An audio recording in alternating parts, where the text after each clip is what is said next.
Hello, hello, hello. Welcome back to Joe Daddy's Garage. It is the Monday night live stream.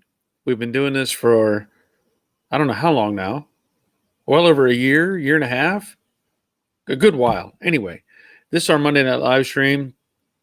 We try to talk about classic cars, try to focus on stuff from the 60s and 70s, maybe some 80s, and we try to answer questions that people may have or share ideas that may be beneficial for everybody. And, if somebody has a question and somebody gives a good answer, they get a bell, even if it's me. Doesn't always happen. But if I don't have an answer, then the people over there in the chat box, they generally do. And I appreciate all of them for being here and helping out and being part of this.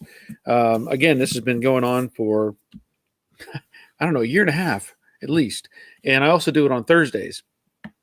The Thursday live stream is done at 3 o'clock in the afternoon. And that is more so we can get people from like Europe, and different parts of the world involved and help them out as well. So glad you're here. I'm glad you're here. And to start off, our first person showing up is David and Cheryl Barch, but it's just Cheryl. So no Dave Bell. No Dave Bell. Usually we give a bell for the first Dave that shows up, but I'll give a bell to Cheryl. And don't forget to hit the thumbs up button. Yes, thank you. Bob Shoemaker.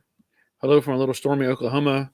The color looks close to right. You're talking about the color on the screenshot that's on the YouTube video. Yes. Yeah, it took a few tries. Oh, I should mention, Cheryl said it's rainy and flooding in Missouri. I hope you're okay. But yes, the color is pretty close. I took those pictures or several pictures with my Canon 80D camera. And in fact, those pictures are more HDR because there are three pictures taken like simultaneously. So the camera puts three pictures together so that you get that color. But yeah, big difference from what you're seeing here behind me. Rick Stevenson. Good evening, everyone. I'm glad you're here, Rick. David Cheryl. Love the color of the car. Looks awesome. It's not blue. Yes, it is not blue. Robert, the Infernal Craftsman. I'm early for a change. Just enough rain here to get the car dirty. They promised much more. Well, careful what you ask for. We all know how that goes. We haven't had any significant rain here in probably, I don't know, maybe a week. Crash Rider from hot and humid, icky, sticky Southern Indiana. Greetings. Looking forward for more wit and wisdom from Joe Daddy. Well, I can probably give you some wit anyway. Phil checking in from the left coast. Glad you're here. Don Farbach, hello from Long Island. I'm glad you're here. Kuderlev checking in from Oklahoma like Bob, but sunny blue skies in Oklahoma City for now. Well, that's a plus. Boogie Bomb, hello from Nashville. And we have Lost 2-1. Okay, hi from Calgary. I'm glad you're here. Gordon, hi from Providence, Rhode Island. This humidity bites. Please take it back. No. Once you get it, once you accept it, it's yours. You have to keep it. Wally, checking in from Canada. Hot and humid up here as well. Well, then I don't feel so bad. I mean, I'm in Georgia, where the temperatures can easily get in the 90s pretty quick. And we always have humidity here, but it's not like super hot. I say that. But it's not terrible hot and humid. Just as a reference, I haven't checked my outside thermometers, but the weather app says that it's 82 degrees here in the Atlanta area. So, but we're supposed to be getting rain like the rest of the week. We'll see what happens. We have Dale, hello from the dry and hot, screwed up California. Okay. Kuderlev, Jade is berry blue again. Yep. Chris, got to check out because I'm babysitting my niece and nephew. Well, I'm glad you checked in. Dragon, hi, Barry and team. Glad you're here. Sammy Lisa Smith, man, kind. She's a pretty pony. Yep. She's getting better and better. Louis Trevino, hello, first timer. Well, Louis, I'll give you a bell for being here for the first time and for being named Louis. I don't think we've had a Louis on here before. Harvey, Rally Cat Garage. Hello from the oven in New Jersey. James Smothers. Good evening, Barry and friends. Glad you're here. Charles Busby. Hello from sunny, rainy, hot, and humid Pensacola, Florida. Glad you're here. Dragon. My wife wants me to duplicate the color behind you. I'm not sure how that's going to work. I don't know how to get to that color on what you're seeing. I can tell you what the color is on the picture that's on YouTube. That's the color of the car. This color, honestly, I turn around and I know it's, I see blue in the camera. I know it's green. This color that is in the camera is close to Acapulco blue. It really is. But it's a little bit lighter, at least in the camera reference. So take a look at Acapulco blue. Maybe that will satisfy. Peter Gabriel. Hi, Barry. Jade is looking amazing. Loving the channel all the way in Australia. Awesome. I'll give you a bell for being here from Australia on a Monday night. So it's got to be early in the morning. I'm assuming early in the morning in Australia. Nick. It kind of looks like, I don't know what that says. Mulsanne? Mulsanne? What is that? What is Mulsanne blue? I don't know what that is, Nick. Mulsanne blue. Okay. Take your word for it. Richard Byrne. Sunny, hot, and humid in Central Florida. Working on a Mustang in the morning only. Your Mustang looks great. Thank you, Richard. Appreciate that. Nick. So there you go, Dragon. Mulsanne it. Okay. So he's saying it's a Chevy color. Okay. I'll have to take your word for it. It could be. I'll have to just accept that. Let's see. Dragon says, thanks. Terry Baptist. Hello from hot and humid Pinellas Park, Florida. And Peter Gabriel. It's funny. I see that. Peter Gabriel. Now, I know that's spelled different. But, did you do the Sledgehammer song? Isn't that who did that Sledgehammer song? Nick Moss. It's a Chevy color. Okay, sorry. James. The way the color looks is modern 2016 Ford F-150 blue flame clear coat. It's an awesome color. Yeah, I can't identify. I'll take your word for it because I haven't seen that color. So, let's see, Robert. This is the coolest and wettest summer here in decades. Now the rest of the country gets a taste of what our summer usually is. Yeah. Yep. Nick, didn't mean to be insulting or anything. I actually love that color and thought about it. Oh, no, it's not insulting. They're colors. They're just colors. Just color.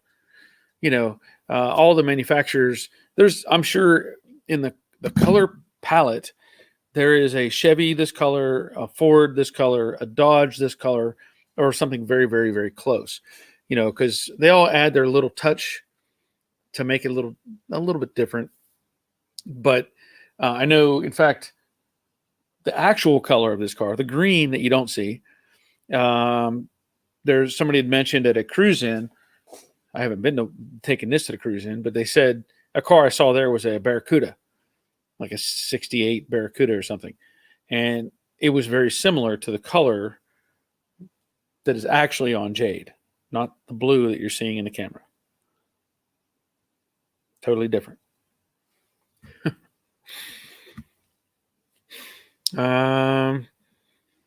Okay, that's a different name. Let me see that.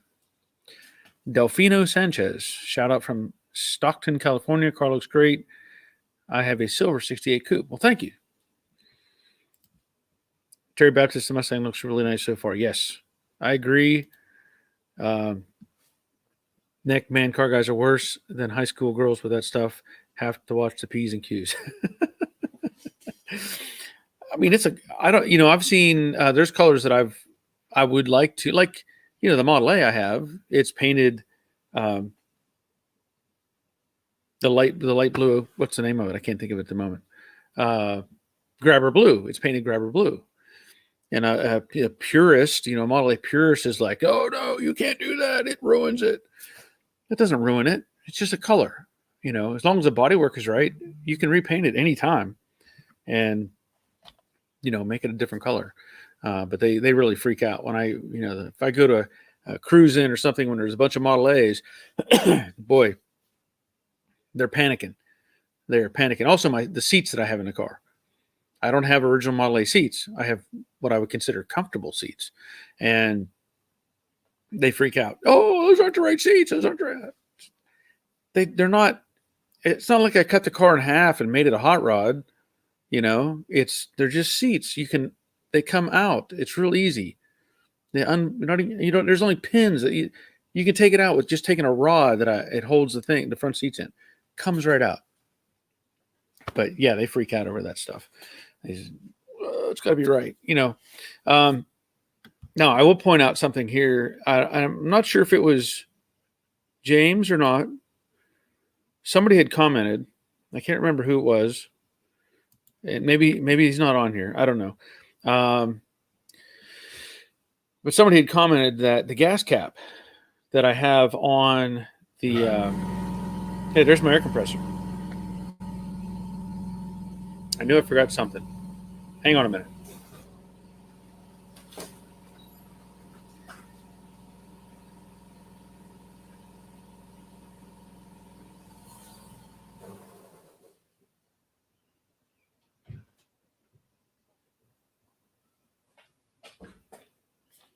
You get to look at Jade while I'm not there, right? Anyway, the gas cap that's on Jade, and I don't know how I tried looking up the various decor groups. What your trim level would be.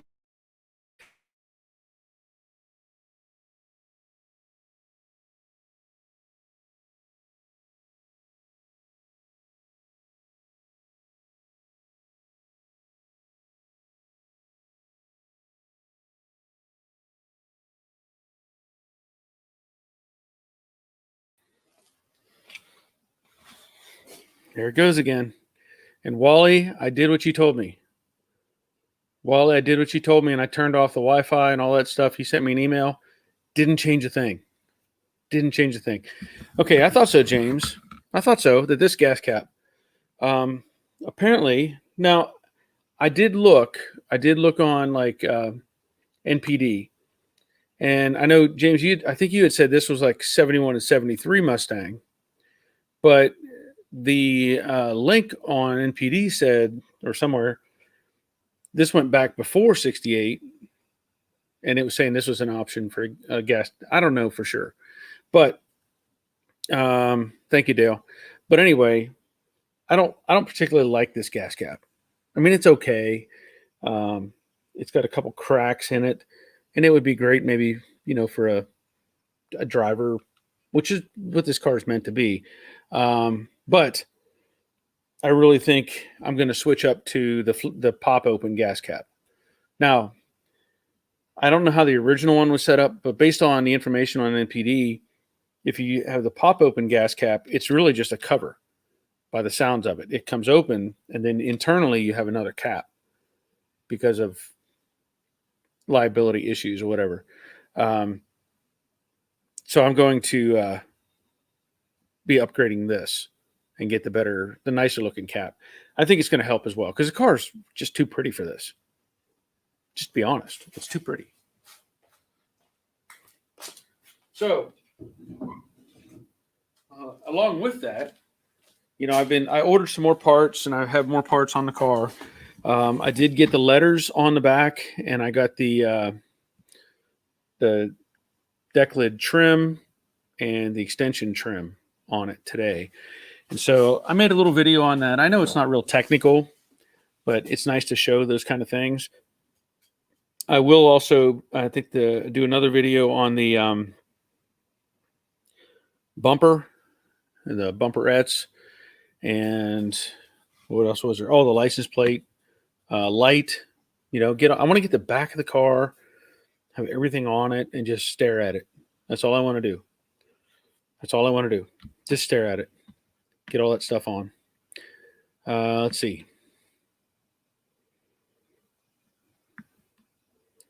Well, let me see.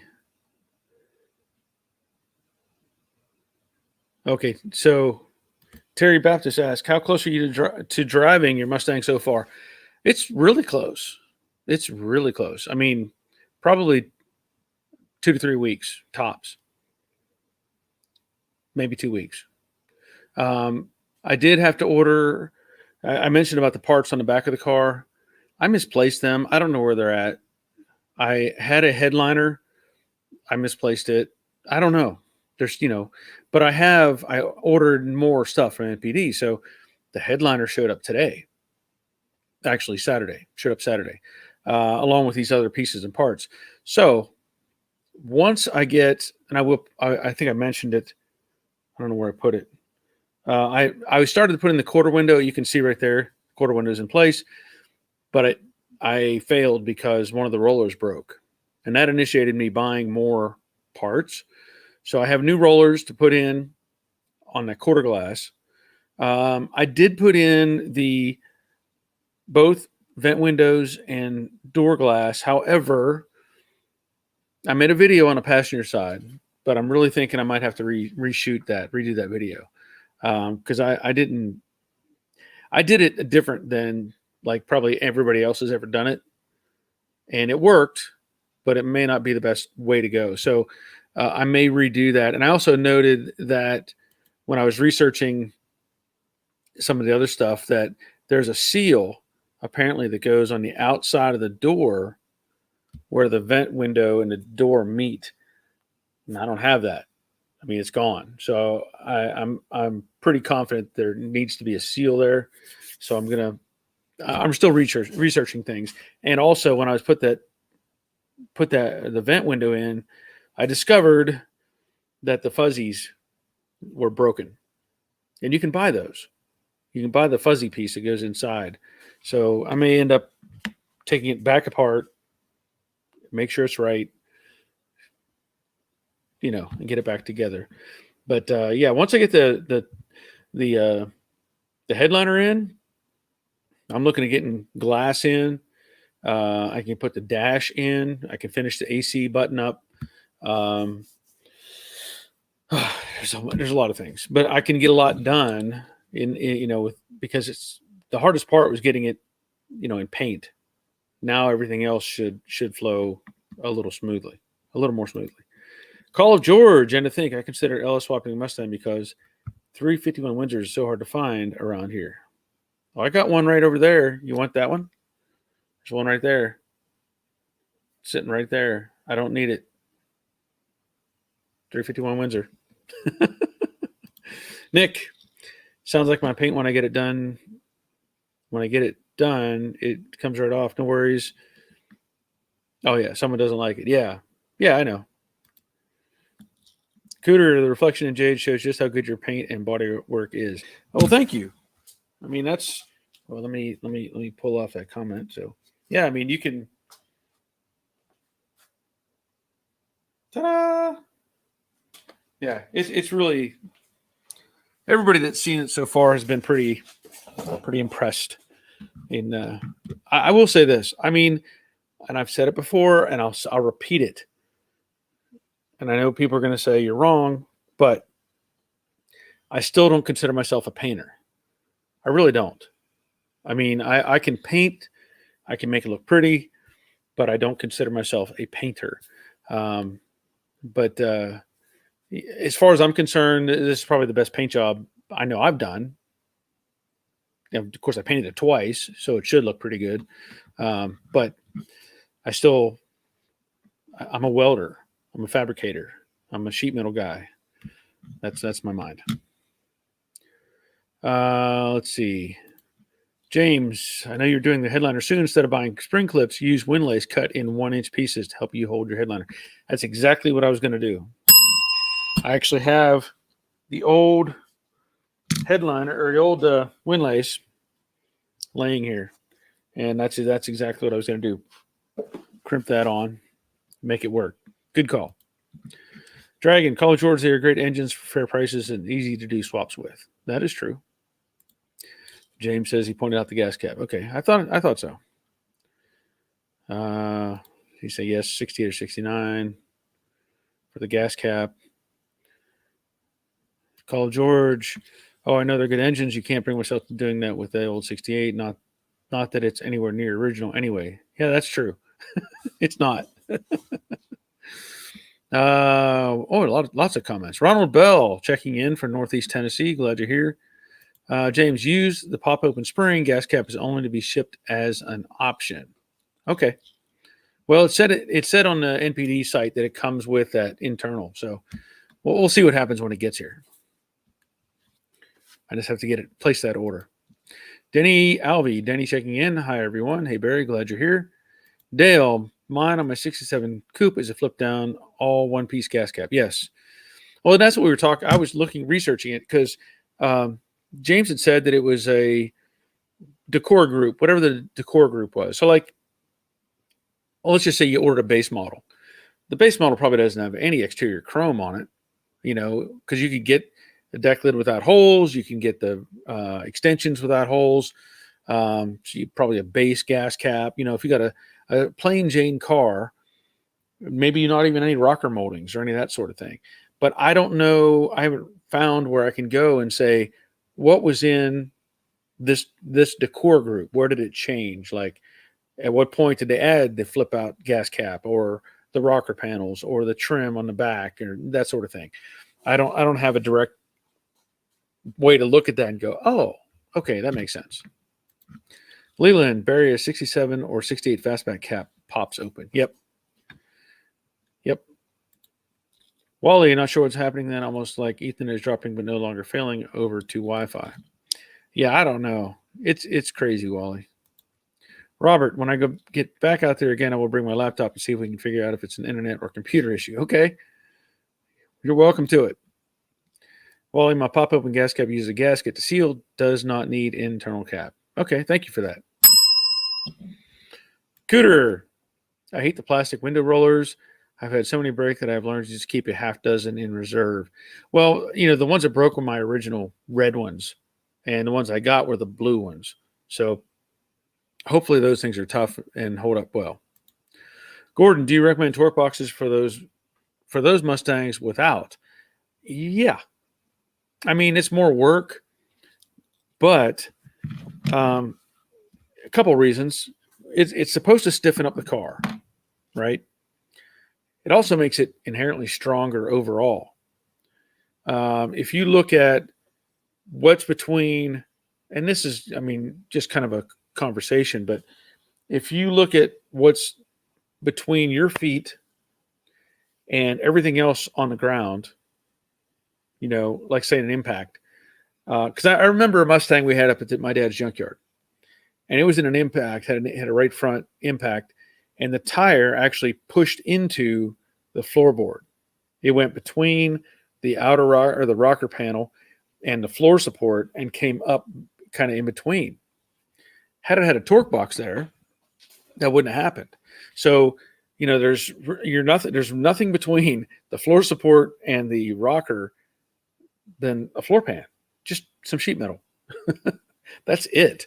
Now, I'm not saying the chances are very high that something's going to come in, you run over something and it punches up through the floor, but the torque box there would at least slow it down if you did. And again, it makes the whole car stiffer. So yeah, I would probably put in torque boxes. Denny, Barry went to an auction this weekend and a Wilton Vice like your find brought $200. Sweet. Yeah. And Robert says, yes, but put in the two-piece ones. Yeah, don't buy them. If you buy them, like I bought them welded together, which is fine, but you're going to have to drill the welds out anyway.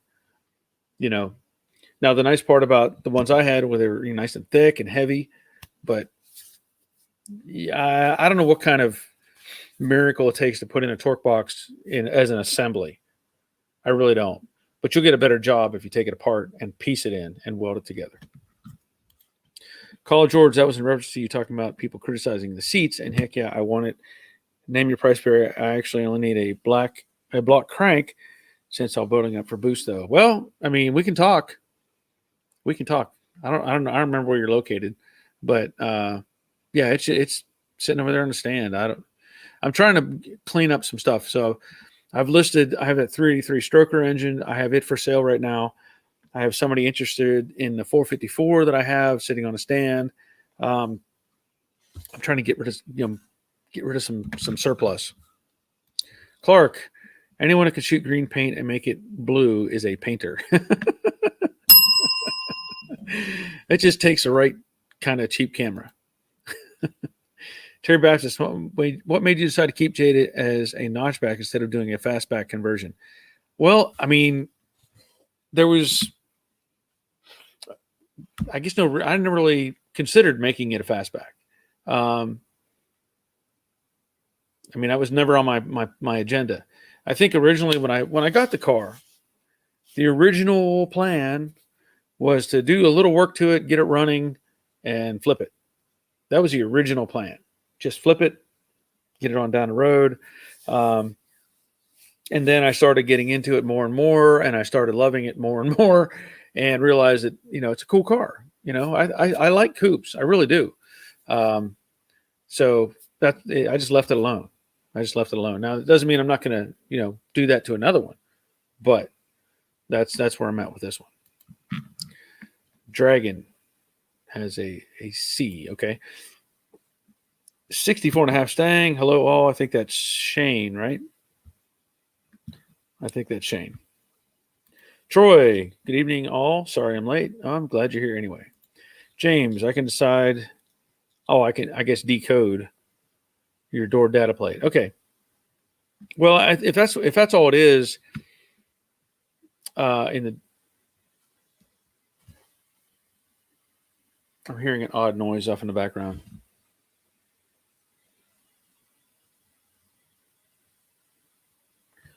Could be my air hose depleting, or letting the air off the system, bleeding it. Anyway, yeah, we might look at that. If it's just based off the door data plate code, then I could probably come up with something. Nick, heading out early. I need to get somewhere with the car today since I'm off till Tuesday. Have a good one. I'm glad you're here, Nick. Appreciate it. Terry, evening, Barry. Terry here. I have a coffee, but those little cakes from PA. But need those little cakes from PA. Yes, the little gobs, definitely.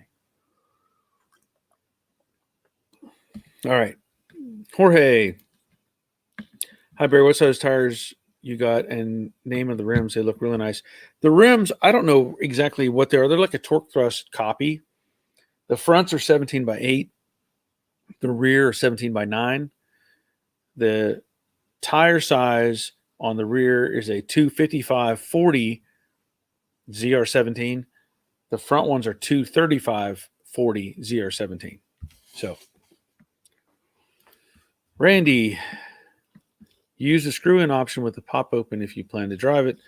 The spring-loaded version will leak when the fuel sloshes around when accelerating. That's a good point. Thank you for that, Randy. Thank you for that. Harvey, I can tell you for sure, put in torque boxes. The frame rail almost came through the floor on the right side of our 67 Mustang when it was hit. And I saw pictures of that. Yes. That is a good endorsement right there from Harvey. Mason, how's it going? Wanted to ask you, do you have your Mini Cool split going? Also, what kind of tires do you have on Jade? What size? Okay, I've answered the tire question. And yes, the Mr. Cool is running right now. Call George. I'll message you later about it, Barry. Going to go out and finish up the intercooler and AC lines. Definitely interested, though. Catch you later. Okay. Yeah, we'll talk about it. Walt, sorry I'm late. I have a question. I took my 65 Mustang, cut the top off. Now it's convertible top Mustang. I cannot find the rear seat for a convertible. Could you please help me locate one? Well, I don't know if I can, but maybe if somebody has one they're parting out or salvaged. Yeah, the convertible Mustang is different. So let me ask you this, Walt. If you cut the top off, did you add the inner rocker panels and make it a more structurally sound convertible? Or are you going to weld the doors shut and just jump in and out the top, make it like a Dukes of Hazzard? Because that's one thing you need to do. If you haven't done it, you need to add in the the third rocker panel. You have the split line center rocker panel, the outer rocker panel, which on a coupe, technically you have an inner flat one and outer. And on a convertible, the inner, outer, inner, third piece. Terry, are you going to keep Jade as your own personal muscle car, or is it going up for sale? You know, that's a very good question. I'm on the fence about what's going to happen with it. The car looks fantastic. It runs fantastic. I mean, it's not even leaking fluid, which is amazing. And I've had people asking me about it being for sale, and I've also said that, as I mentioned it, I have not committed to putting a for sale sign on it so much as if I take it to a cruise in or car show or something, and somebody looks at it and goes, "I want to buy your car," then I'll talk. That's kind of how I look at it right now, and it would have to be a pretty darn good number. For me to just say, yeah, here it is, because honestly, it's getting harder to find solid cars that you can build, first off, and then for the condition that it's in right now. The only thing that's a weak point at all on this car, in my opinion, is the old vent window glass, the trim. The chrome has a little bit of pitting in it. And I've talked about it before. It's a hard thing to justify spending a huge chunk of money on stuff like that. So if somebody doesn't want it because of that, well, that's fine. But if somebody were to come along and say, "I really love your car. Here's a big wad of cash. I want it." Okay, I'll find a way home. Don Thompson, hello everyone. Sorry I'm late. Glad you're here. Austin checking in. Hello. Shane was going to send a couple pics of my tail panel replacement if your internet is running good. Well, it's okay at the moment. It's okay at the moment. Oh, you know what? Harvey sent me some pictures. So I'm gonna upload those. We'll see how that works. Because we were talking about the issue with the torque boxes, and Harvey has picture proof of what can happen if you're in an accident and things don't go well. So let me just pull this up real quick. So here you go. Painful to look at. 67 coupe. Good crunch, right? I mean, that's a pretty good crunch. You can see the A-pillar shifted. The door, if you probably pulled it open, is probably going to want to drop. But then here's the thing, though. Look at this. Look how that seat is laid back. Why is that? Well, because the floor support, I mean, everything just rotated. Look at how the shifter's angled. And a lot of that was because there was no torque box. No torque box. Big crunch. Twisted up floor. So again, that's the thing to look at when you want to look at whether you want to put in a torque box. Let's see. Go back up a little bit here. Denny, if you're going to do a complete floor, you might look at convertible inner rockers as well as torque boxes. Yes. James Smothers, took me 4 years to find convertible rear seats, and they go for about $800, just the rear. Wow. I'm not surprised. Robert, even the coupe should have the convertible inner rockers. Hence why I put them. Hence why I put them in mine. Okay. I get you. That's a lot more strength in there. I agree. Well, yes, I did. I reinforced the whole frame and the underbelly of the Mustang. That is all taken care of. Okay, cool. Don Thompson says Betsy has torque boxes now. Good. Mike Lane, hi Barry. Thanks for your advice on my convertible floor pan. I'm going to try the partial replacement pans. Thanks again. You're welcome, Mike. Come on down. Robert, Speaking of the chrome, I'm going to powder coat my broken driver's vent window with black chrome and see how it turns out. I like the blacked out look, but still has a shine. Oh, I'd like to see how that turns out. Troy, Don Thompson. Oh, how did the cowl alignment go? Still waiting for my upper cowl to come in. Terry, if I'm ever in the area and see you walking on the side of the road, I will be kind and give you a ride to your place. Okay. I'll count on that. You just don't take my wad of cash if I sold the Mustang. Sammy Lisa Smith, staff your phone when you're driving. Yep. Rick Gain. How hard is it to put torque boxes in a 65 coupe, which likely has none? Want my car as strong as it can be when I get it back? Well, I mean, the hard part is you got to get inside. You got to pull out the carpet. You have to be prepared for when they go in, they actually mate or touch the kick up at the floor pan. So like the ones I did on Jade, I have a video on it. When they go in, you weld it to that kick up, it gets welded there. And then of course it gets welded all around to the floor support, to the side of the cowl or the kick panel and everything. And then the base piece goes in and all welds back together. So you have to consider the welding that's going to have to take place and stuff like that. It's best. I mean, ideally you want to do it when you're building a car. But it takes some work. It definitely takes some work to get them in there. Gordon, I realized they had structural rigidity, but I was concerned with protecting my feet. So thanks for the advice. Yeah. I mean, it's hard to, you don't think about it very much. It's like, I don't know. You look at old cars and you think, oh, this is a big box Hulk car.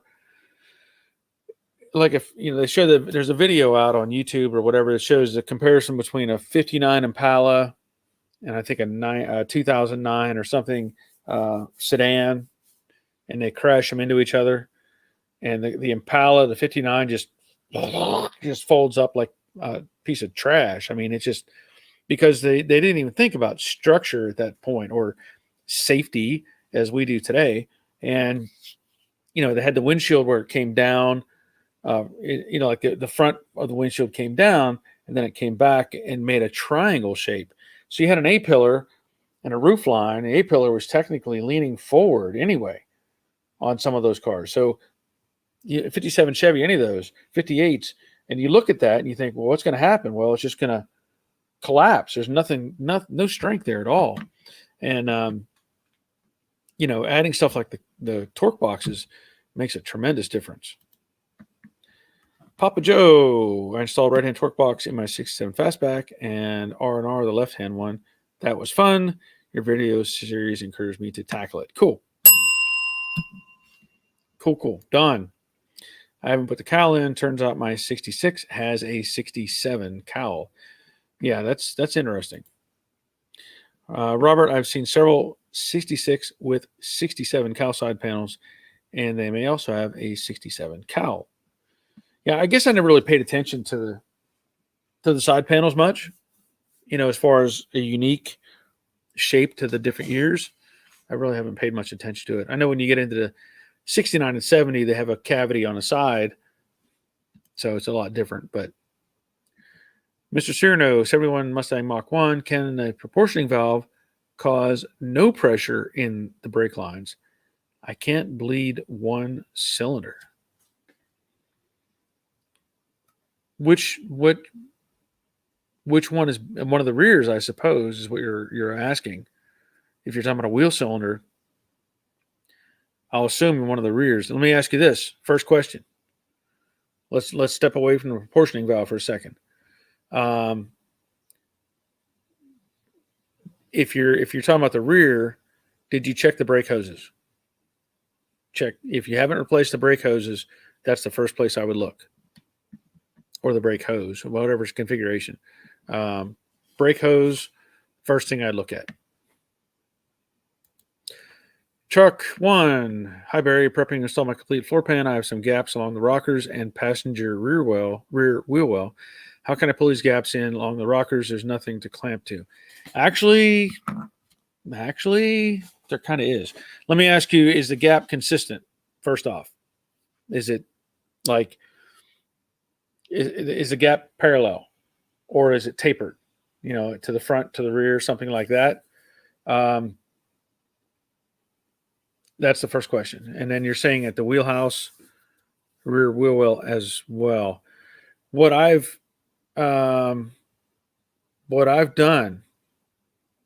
and I know you're going to go, what?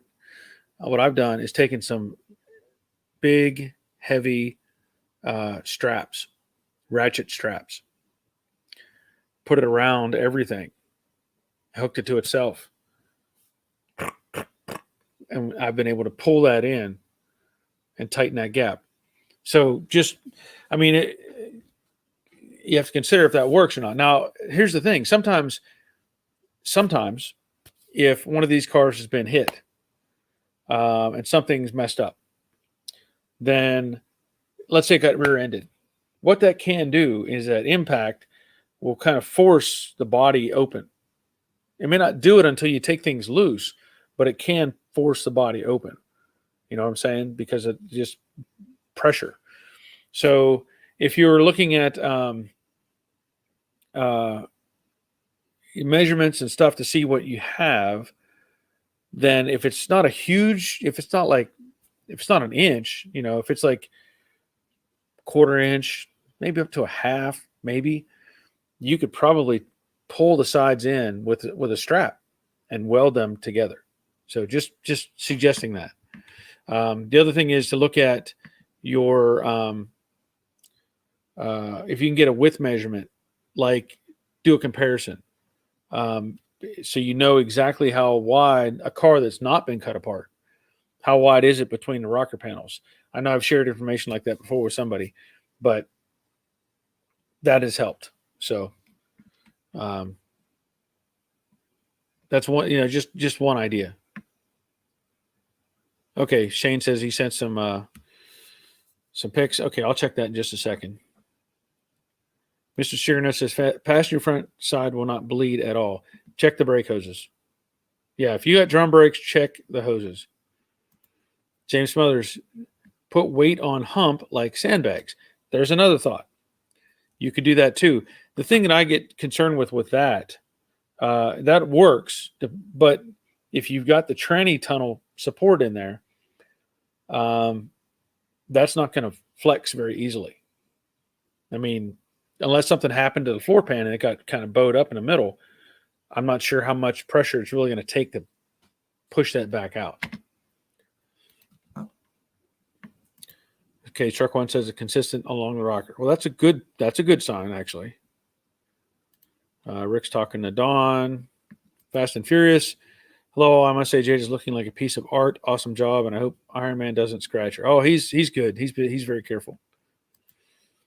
Dawn, yes, my brake hoses close off fluid to the cylinders. The more the pressure pushes, the tighter the inner sleeve closed. Yes. Brake hoses are known for going bad like that. Jerry, checking in from Middle Tennessee. Glad you're here. Okay, so Shane, I'm not seeing. Oh, there we go. Let me see if it's cooking. It's cooking it. I don't know if it's going to make it or not. We'll have to give it a second because it's showing. I don't know why it's showing that these are.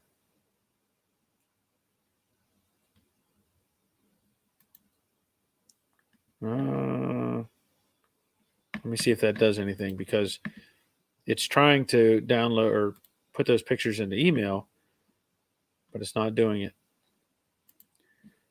So I don't know what's going on. It's showing up. They're blank. The pictures are showing up as blank. It says .eml is on the picture. So I don't know what that means. .eml. Anyway, let's see.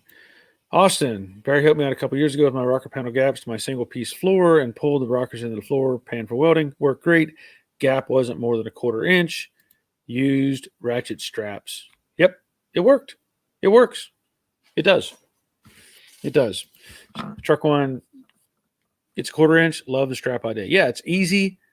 I mean, it's and a 1/4 inch. That's not much at all. That'll work out great. You'll be happy with that.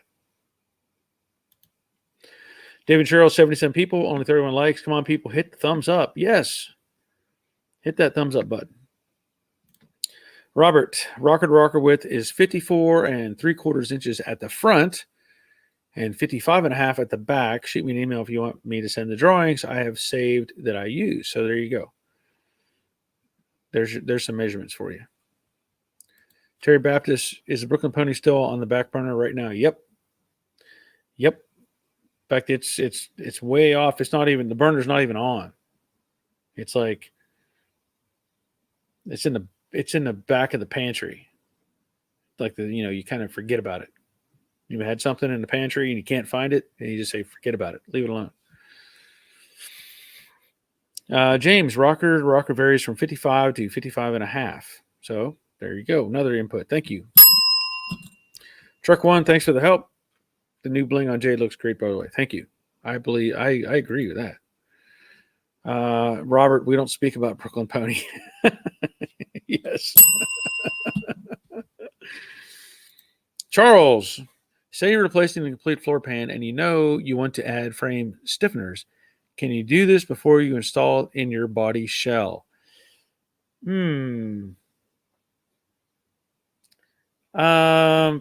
mean, that's a possibility. And really, you should be able to.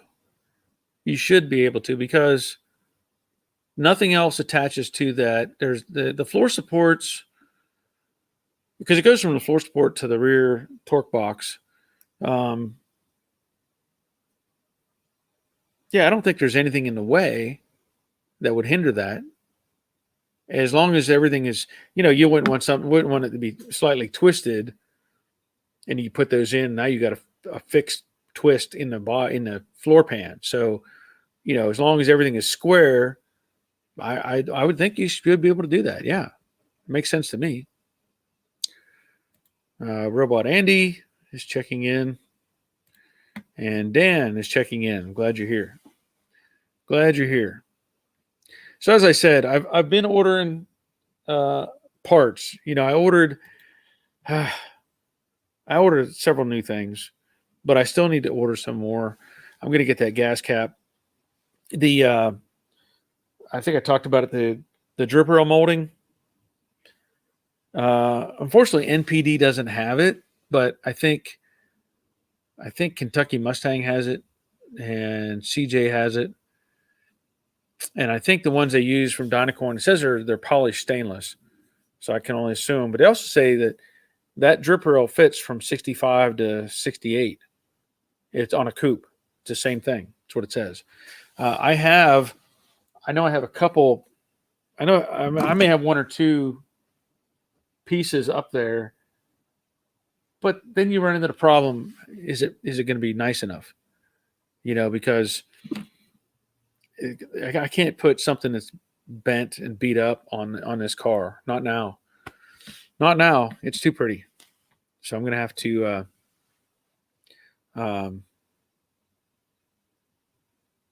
decide, I'm going to have to order new ones. Just put it that way. Let's see. Truck One. Robert.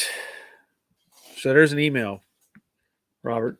So if you want to send those to Truck One LT, then there's his email address. Yeah, Shane, these pictures are not coming through. Pictures are not coming through on your test fit. So I don't know what's going on. Jerry, did you find the headliner? Well, you know what? I did. I found the headliner. It was in the NPD box that showed up on Saturday. So I found it. Now, this is confusing me a little bit because this is it's a headliner. It says original style, but I know the one that I had was in like a flatter box. It was like more, like a square box. So I don't know what's different, if anything. why this is. I guess they rolled it up apparently, but I was going to open this up and have a look at it anyway.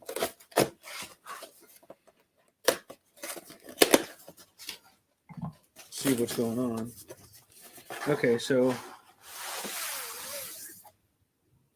apparently it comes folded up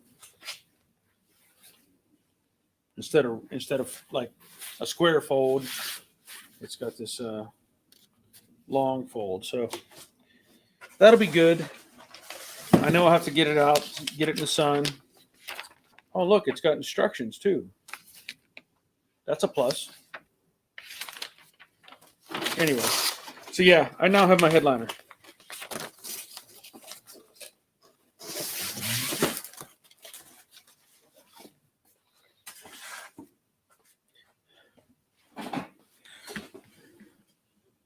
Let's see, Marshall. Marshall says, Charles, I saw a racing Mustang where they ran tubing inside the front and rear frame rails to tie it together inside. Had to modify the seat risers, but a neat way to do it if you're that far anyways. Yeah, that's not a bad idea. Terry, is that classic Dodge Charger still around? You're talking about the it wasn't a Charger, it was a Challenger. Challenger. Yeah, it's still around. It's still in storage wherever it's at. I'm not privy to it. I haven't been given permission to look at it yet. So as far as I know, it's still in the garage where it's been sitting. Clark, that Cougar restoration site has restored trim, but it's not cheap. Yeah, nothing's cheap anymore. Fast and Furious, some of the aftermarket chrome is very flimsy. I hope you can find a good set somewhere. Well, the stuff that's, I don't know, it's made by Dynacorn. I'm hoping it's okay. Ed, are you going to drive the Mustang this summer? Is it your keeper for a while? Yeah, it's a keeper. Like I said, until somebody decides they want to give me a lot of money for it, and then I'll sell it. More than likely, I'd sell it. James Smothers, Barry, you liked all my pictures of my completely disassembled 67 Mustang convertible. Could use 68 restoration for measurement. Could use 68 restoration for measurement.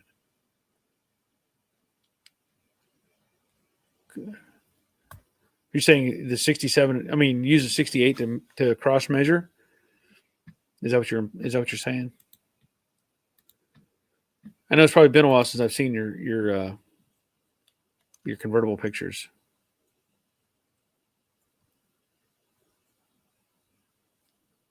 Could use 68 restoration for measurements. Yeah, that's true. I mean, I'm assuming that's what you're saying. Denny, I straightened the drip rail moldings, use a really small hammer, anvil, file, mini grits of sandpaper, and polish them. They look awesome. Yeah, that's probably not really in my wheelhouse. I know what you're talking about, though. I've seen people do it. But I don't know. I don't know that I have a good pair to start with. I think there's one up there for sure, but I don't think I have a good set. Dawn says he'll be fabricating subframe connectors for Betsy. And James is saying yes. Okay. Charles and Marshall, 2 thumbs up. You're reading my mind. We'll clean inside of rail anyways. Yeah. Okay. Terry Baptist, don't let Junker Up find out about the Challenger. He might buy it. Yeah. Yeah. If I could find, I'm going to keep an eye on it if I can and try to keep my son in contact with these people, and hopefully he can let them know, hey, my dad's a serious buyer if you're looking to sell this thing. Okay. James, I'm sorry. 68 Mustang Restoration Channel. I get it now. That makes more sense. I was like, what? What are you saying? But yeah, because Wally has his 68 convertible. Hurst, taking my 69 AMX down to bare metal, noticed a lot of surface rust after paint and primer removed. It sands out of the metal, but what would have caused this? Car was repainted previously. Well, it's hard to give you an easy answer to that. probably the first question is, did they put epoxy on it? Did they strip it down and spray it with epoxy? And the thing is, I've heard from other places that your window from getting it totally stripped to epoxy is very short. It's not like you want to let it sit for a month and then start spraying epoxy on top. They talk about the fact that, that the it can start to rust pretty quick after it's exposed. Now, I will say this: it depends on your climate too, because like I could tell you honestly, stuff that I've stripped here and I've left it sit months, there is no evidence of rust at all. So a lot of it has to do with the weather, humidity, and stuff like that, salt. But if depending where it's from too. So if they had not put epoxy on it, well, then it's very possible that it could have had, developed some surface rust underneath the primer. Very possible. Shane, I can't work these fancy computer things. Let's just say your past videos helped me a lot. Tail panel went on smooth. Okay.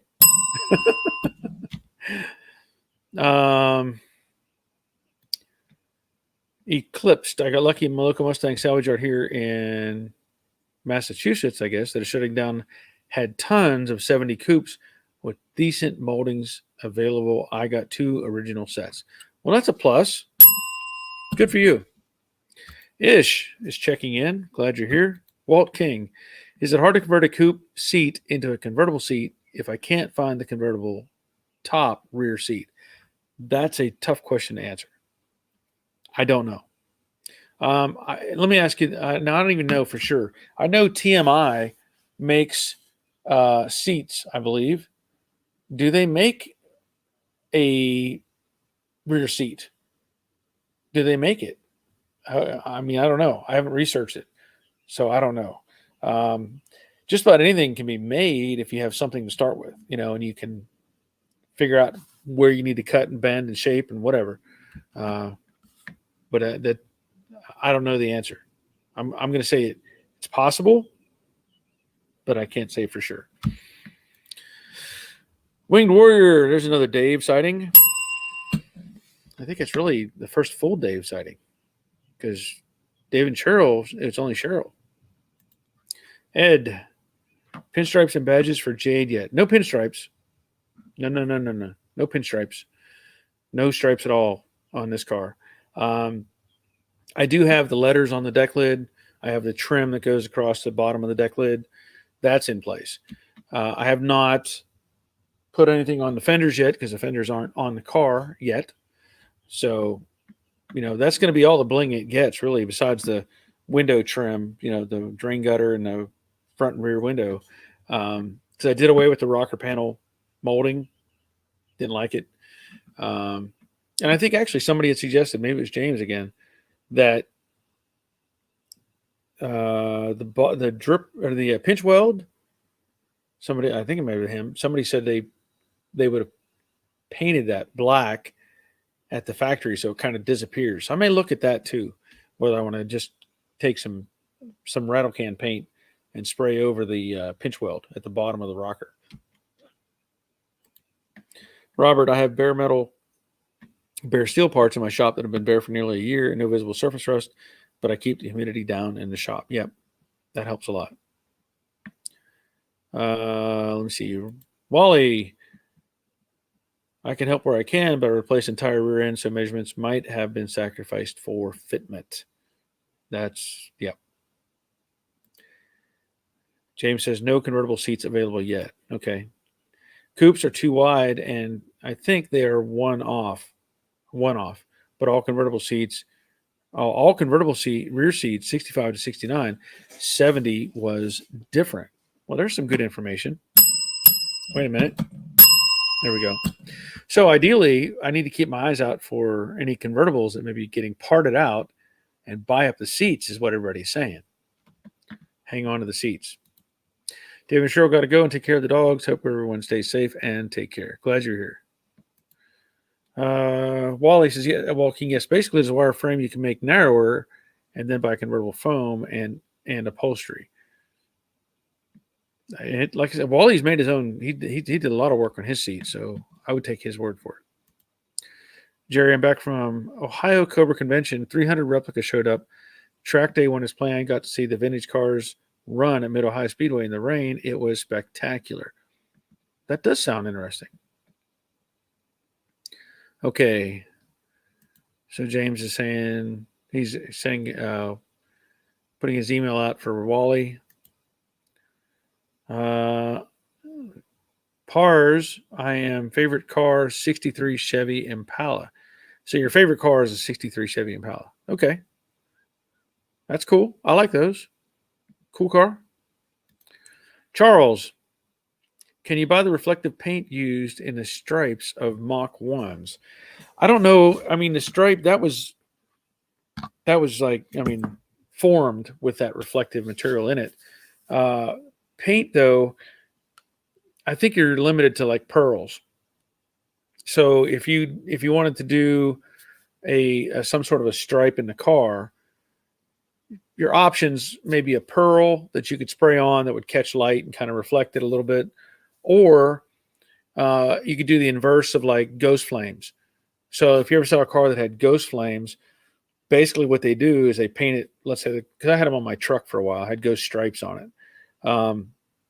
But if it's whatever X color, just say whatever the color is, and then you mix up your you lay out your stripes, and you mix some pearl or some heavy flake into your color that you still have that color.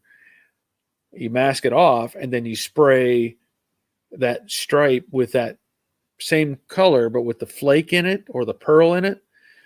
And then you pull that off, and then you'll end up with a stripe that has a reflective value to it, in a sense. So that's one way you can do it, or maybe two ways you can do it. Ish, aren't the convertible seats made from a different type of material, waterproof? That I don't know. I think we're just worried about the frames right now, which are steel. Yeah, but I don't know for sure on the other.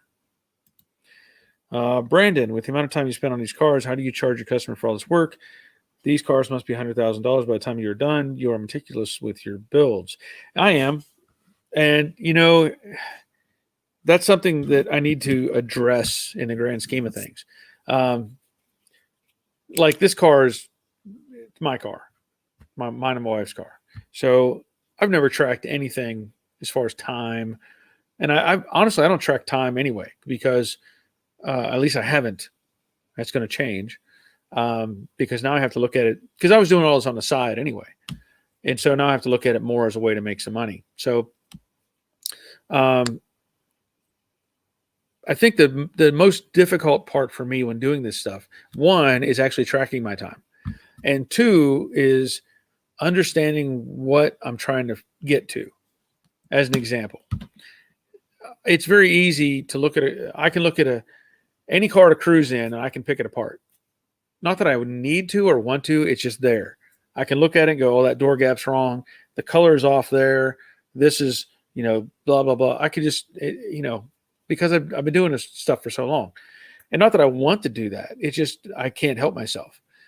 So when I look at a car, like if you look at this car and you look at the gaps and you look at the body lines, all that stuff, and I'm not patting myself on the back, I'm saying they're really super close to dead on.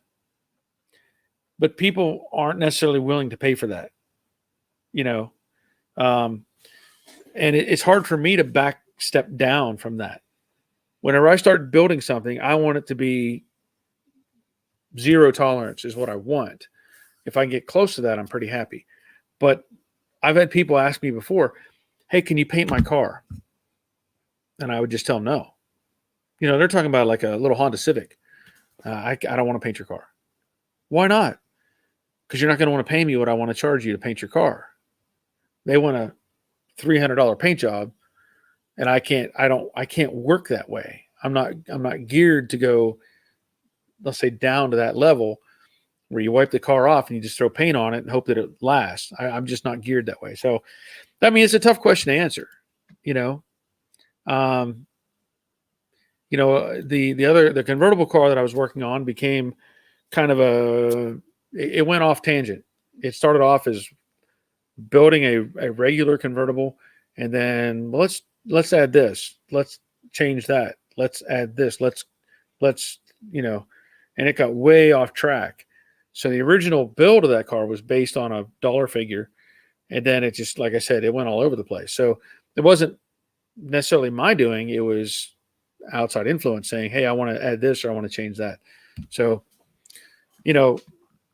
but I am going to have to be more proactive in actually tracking time, making sure that whoever I do work for understands, the end goal is to have it look like this, let's say. We'll see how that goes. But you're right. I'm way too picky and over the top with the stuff that I'm doing.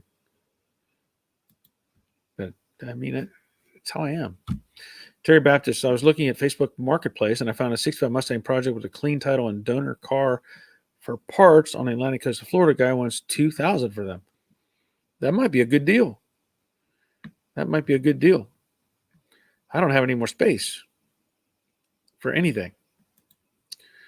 Brendan, thank you for the videos and the effort that's put in. Well, thank you for that. Appreciate it.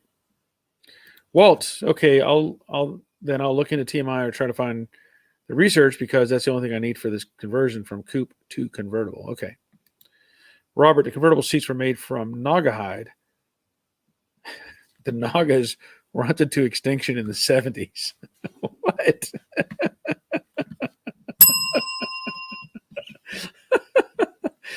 They weren't very good at hiding either. Winged Warrior, helped a friend sell a few cars, sent you some pics if they come through. If you can't, bring them up. Oh, if you can, bring them up, and anyone is interested, pass their email to me and I could put them in contact. Okay. Okay, so he's got some cars here. Let me just see if I can download these. Because see, this, I know Shane tried to send me some pics, but the instead of, these are like JPEGs, it came out as EML, which I don't know what EML means, but I'll get those. I'll get those in here. We'll do a quick look at them. So give me just a second, because I have to go click, click, click, click, click, click, click. Do one at a time. I can't open them all at the same time, just the way the program is.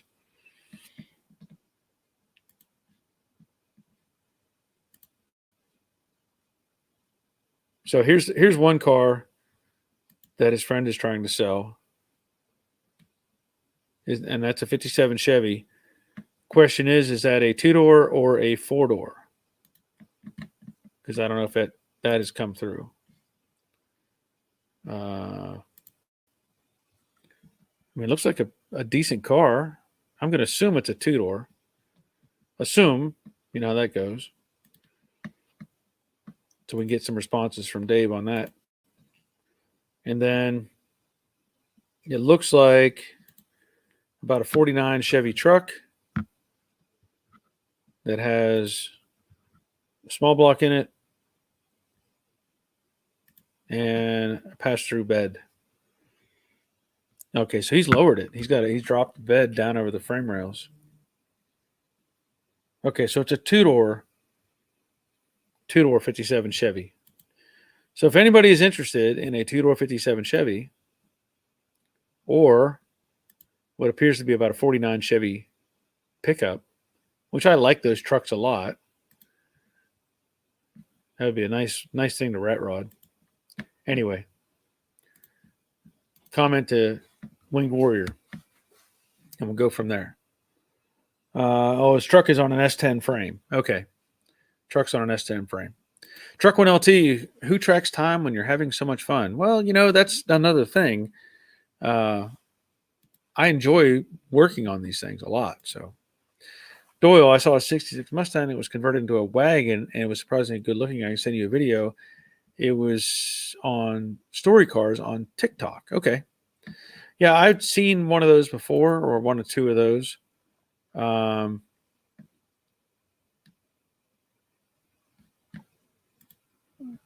And Yeah, they are kind of cool looking. Okay. And James Smothers says, rest in peace, Nogs. Shane says, I got free passes to Jennerstown Speedway from August 14th. If you're in PA, then wifey, son, and son's girlfriend are going. Oh, well, my dad might be out there. I have a friend who works the track too. Who works the track out there? With the, like, he's one of the crash guys. He helps out if there's a crash. Pretty sure. Yeah. Been a long time since I've been to Jennerstown. In fact, when I was at Jennerstown, I think it was dirt. That's how long it's been since I've been to Jennerstown. Robot Andy, show car standards. Oh, show car standard. Yes. Winged Warrior 57 Chevy and a 51 short bed pickup and a drag car. And okay, so he's got more than that. All right.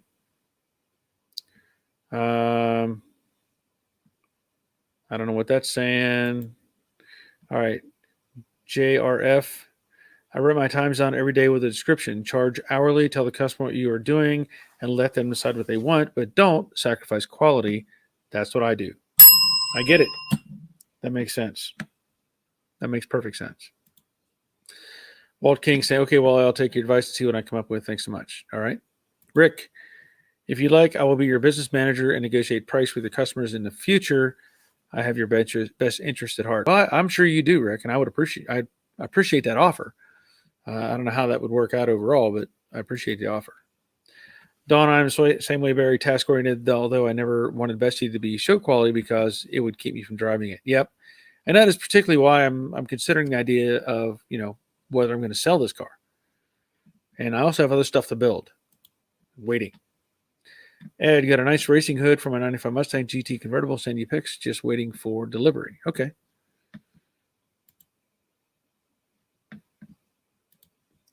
So we can I'm going to send Dave an invite. So maybe he can tell us a little more about those cars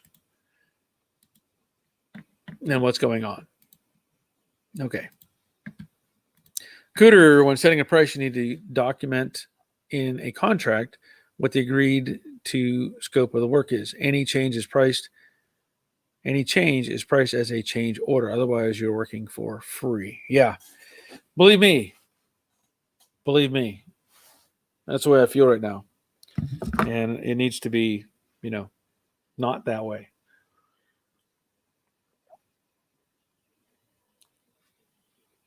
This is again the 1820 Rick Stevenson coffee they sent me. Pretty good stuff. So we're going to see if Dave wants to join us here. Okay, yeah, 2-door 57 Chevy. Rick says email files are email attachments. Author sent to you wrongly. Okay. Cooter says 2 mantras. Time is money, and that which gets measured gets managed. Okay. And Wally, I see you, Dave. Hold on. It says, Walt King, did you put a roof on? The seats are narrower due to top mechanism taking up space. Okay. And Death by Tiger, still my mom's 70 Torino GT, inherited it when I was 17. I'm 44 now. Wow. Okay. That's good to know. All right. We're going to bring Dave on, the Winged Warrior. Boom. He's there. He's got his hat on and everything. You bet, Barry. So what's up with the cars? What's going on? It's just somebody that I met recently. He's got a stash of cars and he needs to unload all of them. Yeah. So he doesn't know how to use a computer. He's not real savvy on any of the tech stuff. And so I offered to help him. So I only met him a couple weeks ago, but seems like a pretty nice guy. Okay. The whole thing that caught my eye is I was driving by and I saw 57 Chevy right out by the road. And how often do you see that anymore these days? Yeah. So that's not real common. So Okay. I decided to turn around, knock on the door, and start talking to Al. And Al's 67 years old, and he retired when he was 50, and he's been working on cars full time since he retired at 50. Okay. So, These cars are all like the 55 Chevys. One of them is like a old school gasser. It's got a big block in it with a 4-speed and a 3D3 rear end, and it's got the original paint job from back in the gasser days. That's the one that he had sitting out at the road, which blew my mind because it's got like all the old stickers and hood scoop. And it's a 57? It's a 57 two-door. With a straight axle onto the front? I didn't look at it that close. Okay. But it's got like it's got the gas tank on the front like the gassers do. Really? Yep.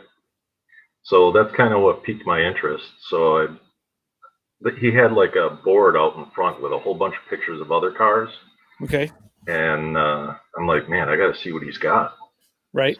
It ends up that Al was a parts dealer at the car shows for about the last 30 years, and he's a group of like 8 other guys that have all been doing this together, and a lot of them they're hanging it up because they're getting older, and Al's got to help his brother out. There's some stuff going on, and so he's just got to pull the trigger and get rid of them. So like originally the 57 that was like the gasser, he was asking 14 for it. Now he's down to 9. Last night he told me he's probably going to go down to 7. On that truck, he originally was asking like 7.5. Then he went down to 5. He offered that to me last night for $3,500. That's a good deal. That actually is 35. My mind was saying 3,500 is where that probably truck needs to be, but. Yep. And so yesterday morning we sold a 67 Caprice. I helped them sell that, and it was one of those deals where you don't know what the people are like that are coming to see it. And they came from the inner city, and there was cash, and there was a lot of concern, and we're worried, and I made sure I was there to help out. Yep. There's security in numbers.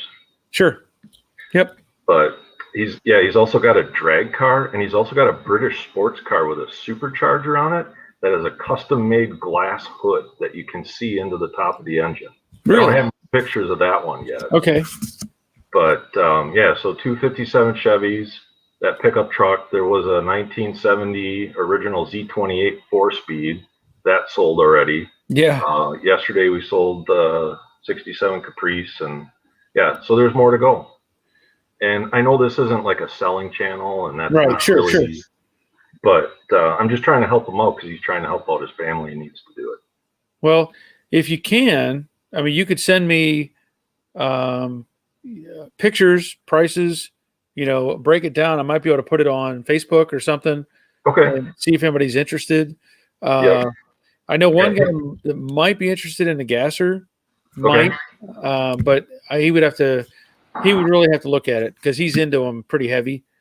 His drag car, he said it runs 8s, and he claims to be like the first person that would mount the headers forward on the engine. Okay. Direct the exhaust out.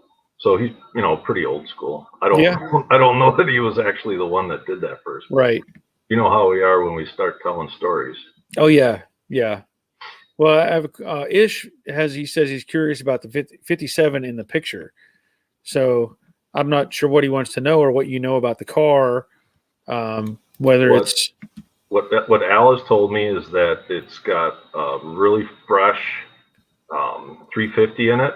Okay. And it has a Muncie 4-speed, and I've also got some pictures of the interior. But Al isn't meticulous in body work like you and I are, Barry. Okay. So he gets it close. Yeah. And he fixes any of the rust or whatever, if there was any, and then puts some paint on it, but it's not been cut and buffed. Okay. So I think they're good project cars. I wouldn't call any of them done, but like the gasser, the amazing thing is it's almost completely rust free. So the frame is totally solid. The front fender well. Like everywhere I climbed around, the car's really solid. So these are some good projects. Yeah, send me some pictures of that. Okay. see if I can. Yeah, I'll do that in a little bit. Okay. So anyways, I'll try and get pictures of all of them and send them to you just to help him out. Like I started teaching him how to use a computer on Sunday because he doesn't understand. We actually have to get him upgraded because his computer's no longer supported. So I'm going to help him buy a new computer, and then we'll get it all set up and start teaching him how to do it. Yeah. That's what car guys and gals do for car guys and gals. Yeah, sure. Why not? Yep. Why not? So, I'm just trying to look at some of the other comments over here. Terry Baptist says, give Dennis Collins a call. I bet that he will come out and buy the 57 Chevy. Dennis Collins, of course, on YouTube, and he might. I don't know. Yeah, so the gasser is the one that you just showed the pictures of, that 57 two-door. That one, he dropped that down to 14, and I think he'd probably be flexible a little bit more. He's really motivated. I mean, he's almost given the stuff away, and that's just the mode that he's in. Right. I get that. So, which is a bad spot to be in, and I'd love to pick one of them up, but yeah, I got enough. Winged Warrior is enough for me. I don't need another one. Yeah, I want to buy them all. That's my thing. If I had the money and the space, I'd have a junkyard going. I mean, I would just the way I am. Yeah. Dan Shader says he thinks he needs a JDG hat. They're still out there. They're still available. So we'll get you one. And this one's green. It's not blue, just so you know. Yeah, it's not blue. It's green like this one, Yep. which is actually looks gray, but it's green. Anyway, the colors all over the place. And Fast and Furious says, try calling JP Auto Sales in Tampa, Florida. He might buy all of them in one shot. Maybe. The only thing I don't like about people like that who buy, like, they're huge. Volume. The volume.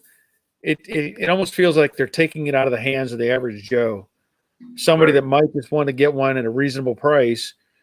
And this guy might get a hold of it and go, it's now double the price. If you want it, here it is. I don't know.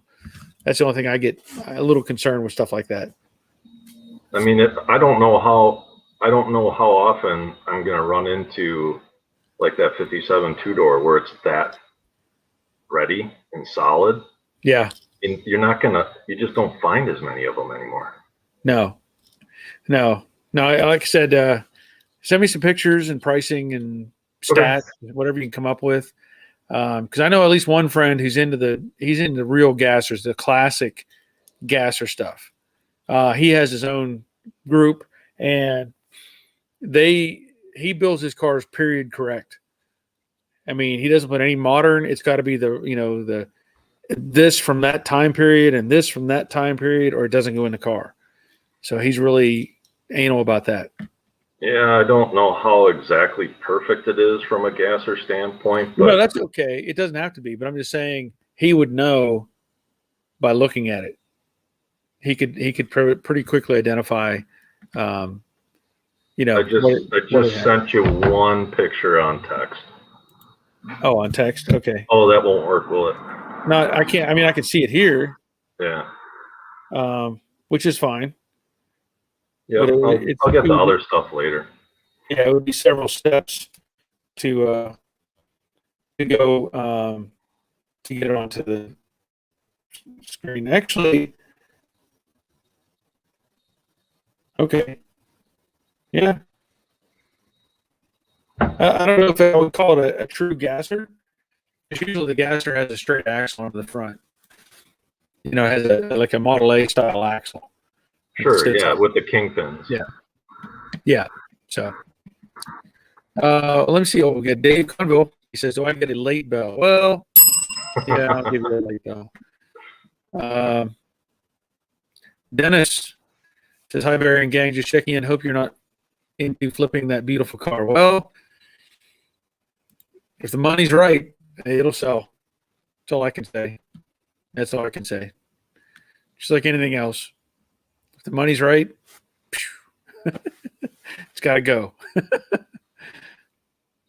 But anyway, I see my Wi-Fi is acting weird again. I guess am I still? Are you still hearing me? Oh yeah. Okay. Um, yeah. So just give me some more pictures, and we'll go from there and see what we can come up with. Sure. But yeah. You don't often stumble onto a trove of cars like that. You Right. know. I know. I remember. I was in the military. That station in Fort Benning. This would have been 80, probably 86, maybe 87. And we were off driving on some back roads, just nowhere. Casita, Casita, Georgia, somewhere anyway. We're off on these little narrow. It might have even been Alabama. I don't remember anymore. Little, back roads. We come across this hill. We make a turn, and there are 55, 56, and 57 Chevys. There's like 20 of them. And they're all two doors. They're all intact. They're all complete. And they're all just sitting here next to this shack house. I mean, it was just plank board type of old wooden house. And we stopped and said, hey, we're just driving by. And they were like, get out. You're not welcome here. We're not welcome here. I'm like, see ya. But I don't know if those cars ever got sold, but they were all complete cars, and just they had kind of, collected them up. Another time, we had visited. There's some friends of ours have a campground site, let's say over in Alabama, and it's in this little tiny, like it's the subsection of a super tiny town. I mean, it is dirt road to dirt road, and suddenly you're at this little town of nothing. And they were telling us that there were all these cars there, and I thought, okay, well, let's I'll go over and take a look. So I drove by, and this guy had probably 100 to 150 cars. Oh wow! And the cars ranged from a Model T up into everything built in between up until the 80s. So I know he had a 64 Impala SS for one. I know he had the Model T. I think he had a Model A. Most of it was like 60s and 70s cars. Sure. And it just all packed in his yard over there. And I was like, do you mind if I look around? And he's like, yeah, you can look around. So I'm looking at, 55, there was a 55 Chevy, there was 63 Chevy truck, all kinds of stuff. And I'm like, man, where did you get all these? Well, as it turns out, he was the delivery guy for the post office. Okay. Oh, he got exposed to where they were. He got exposed to everything. So he would drive every day. He drove the route, and there would be a car sitting there, and he would tell the people, if you ever want to sell that, let me know. And eventually they were like, why don't you come just take it? Or give me $100 for it, or whatever. Yeah. So he accumulated all these cars. And then it was several years later after I'd been there, my friend said, oh, by the way, he's selling all that stuff now. He's having like an auction or something. And by the time I got there, it was down to like 4 cars. They were all gone. Like, man, but he had some really cool stuff. He did. And it would have been well worth, getting into, but like you're saying, you run into somebody like this who has obviously more than a few cars, but Yep.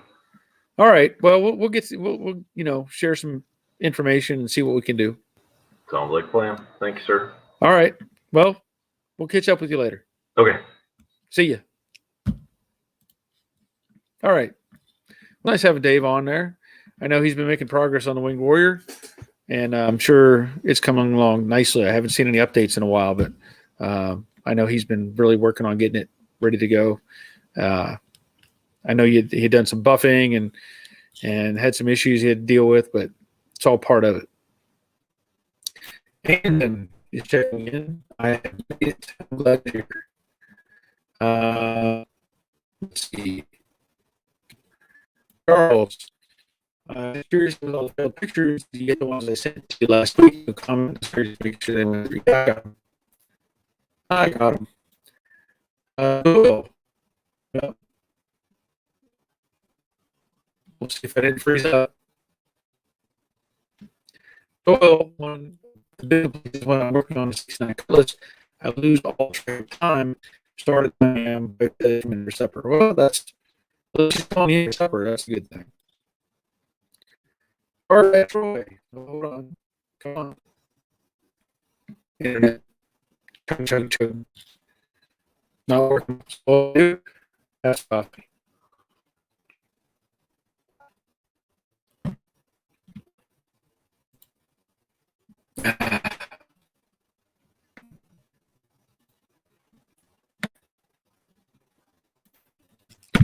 Okay, car guy Troy. Checking in. Used to be some places around the time I live where people had some cars sitting in the fields. One gentleman at 8 and 1950 Cadillac started in the front yard. All gone now. Yeah. Yeah. Flag. Froze. Frustrating.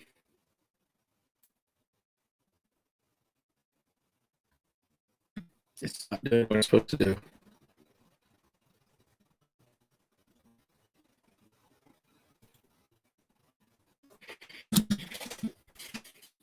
Well, I don't know if you can hear me or not. I'm going to just kind of try to keep it rolling. I don't know what else to do. I don't know what else to do.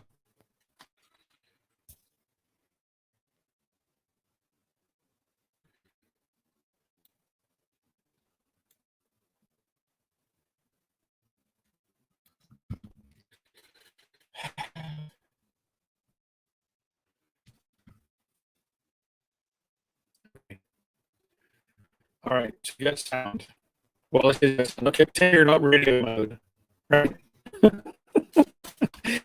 Mode and black out, it goes to commercial, and it's tune out for a minute. I don't know why things that make you go, huh? And it does this every week. Anyway, if it keeps up, I'm going to have to quit because it's frustrating on my side as well. So I don't know what else I can do. Audio robot, maybe. Can't hear you. It's just computer. It's cutting out the whole thing perfectly smooth. Okay.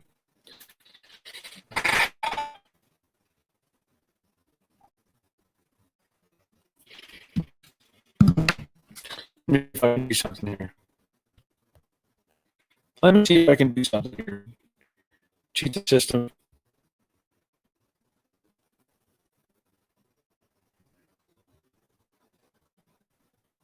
Okay, I didn't connect to my Wi-Fi out here.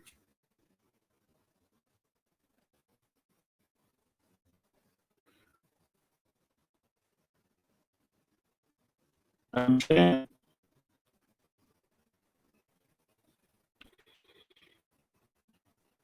Losing battle.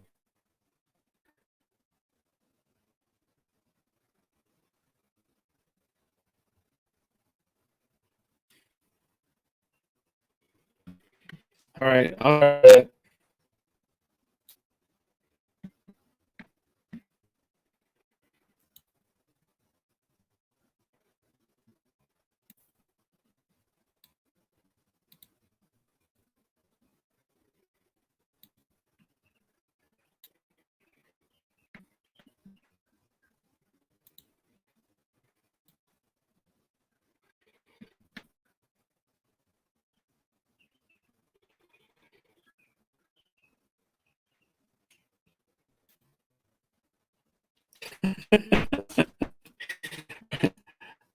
Oh man. Yeah, Robert. I don't get it. I don't get it. It just doesn't make any sense. It doesn't make any sense.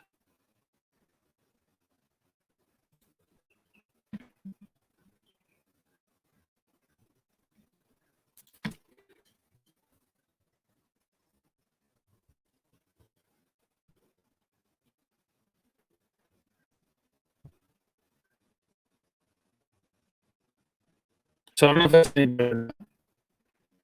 It's kind of heavy.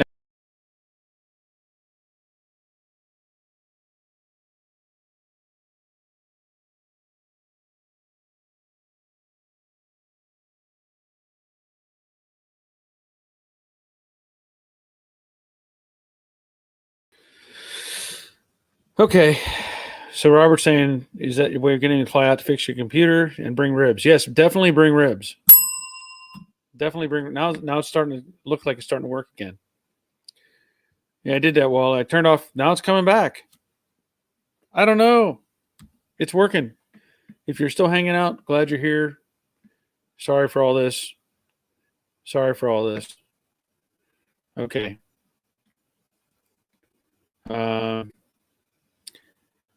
Okay, so Don's saying, can't hear you. It says your computer. It was cutting out the whole time. Dave was perfectly smooth. And there it goes again.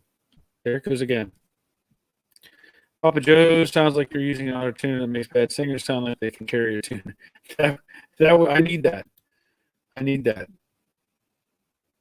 Yeah, and Wally, you sent me an email to try to turn off everything and do the manual thing down the bottom. I did all that. I took that earlier, and it was all set the way you had said. Wayne Warrior moving slower today. You tired? Yeah. Terry Baptist can't understand. Your audio is garbled. Sorry. Ed, it may be time for an upgrade. It just might be time for an upgrade.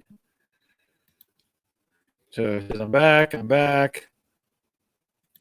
Courage for love frees up when it's a meeting. I'd rather miss. Not all bad. Well, yeah, I'm with you on that. Wally, was Wi-Fi on or off when you checked the stats? It was off. Yeah, it was off, like you had said. I turned it off manually. Let's see. Wally, we all experienced network issues, so we understand. I know, but it just sucks when you're paying for a good Ethernet system or a cable system and it's not doing its thing. Robert, next month we'll have to check loads and see when it would work. Oh, I'll come pick you up. Okay. Looks like I'm going to continue to struggle. So we're an hour and 40 minutes into it, and I think I'm just going to call it a night. Doubtful doubting. Hello from Canada. I've been watching for years. If you consider putting the original rims on Jade just to see how it looks. I have not, but I do have a set that I could put on there. I could put on there. Dale Craftsman about his computer RAM memory. What? I don't know if that would affect it or not. That should be. It shouldn't be your. I'm connected to the Ethernet or to the system. So I don't know. Just frustrating. All right, truck one. Let's see you later. Yep. Okay. I'm going to call it a night. Sorry. If I was more computer savvy, I'd probably have it all figured out, but I don't understand why it's even skipping past my Ethernet connection and trying to do Wi-Fi. It doesn't make any sense at all. So we're going to call it a night. I'm glad everybody's here. Look for updates. I'm going to put in, I'll be trying to put up more videos this week to get everything set up and running, as far as putting the, I know I have a video film for putting the taillights in the car, the backup lights. I did one on the trim in the back. I'm going to do one on the bumper and the tail light, the license plate light, and all that stuff. So anyway, I'm going to do all that. So I'm going to try to get these videos going. If you would, as usual, watch the videos, hit the thumbs up, help the traction develop with the YouTube algorithm, and make the channel get even and bigger and better. I'm close, really close to 50,000 subscribers. Again, I will do a giveaway when I get to that point. But I know you've all been part of this for some time. Thank you all for being here. But that'll be the end. I'm going to call it a night, go in the house, and eat some popcorn. Why not? So, until next time, which will be Thursday, assuming everything works and we can actually do this. Until Thursday, see, it keeps blinking again. Take care of yourselves. See ya.